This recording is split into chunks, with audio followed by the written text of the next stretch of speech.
Our next story is from the United Kingdom. It seems to be having a crisis of faith, especially those under 40.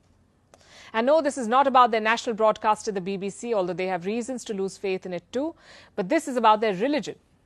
From the 2021 census data, it says people under 40 in England and Wales are becoming non-religious. That's the term they've used, non-religious. More people are declaring themselves to be non-religious than being Christian. And this has never happened before. The UK's dominant religion has been Christianity.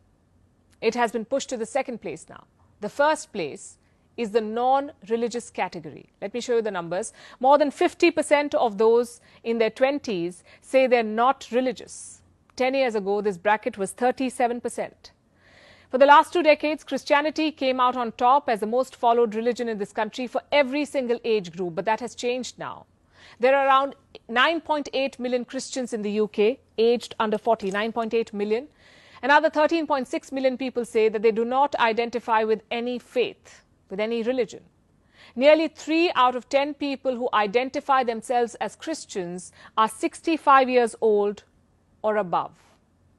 The age of the faithful is even higher in Wales. Researchers say that even those ticking the Christian box are not always the practicing ones. And some don't even espouse fundamental beliefs.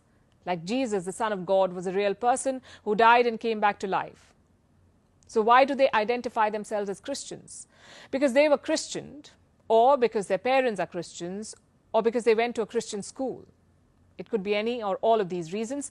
And while the church may be somewhat taken aback by these figures, they don't really come as a surprise. The message from these numbers is quite clear. Britain can no longer be called a majority Christian country.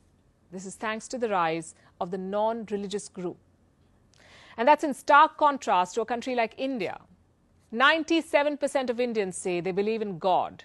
And around 80% of people in most religious groups in India say that they are absolutely certain that God exists. Ours is a country that practices multiple faiths. In the US, a Christian identity was a very common one, as recently as the early 1990s. Back then, about 90% of adults professed to be Christians. In a Gallup poll last year, 81% of Americans said yes. They said yes when they were asked, "Do you believe in God?" In the 1950s and 60s, this figure was 98%. It's still relatively quite high. In recent years, religious disaffiliation has been snowballing. Migration has a large part to play in that. About 1 million immigrants come to the US every year, and 1 in 7 people in this country was born elsewhere. Do you know which are the most religious countries in the world? These: Saudi Arabia, Israel, Iran, the UAE, and India. And now take a look at the least religious countries and regions: the Czech Republic, North Korea, Estonia, Japan, Hong Kong. Is faith losing its connection with Generation Z? In the UK, it certainly is. The young are fast losing their religion and don't seem to be regretting it. But in countries like India, religion remains an integral part of life. Well, that's one trend we're thankfully in no danger of importing anytime soon.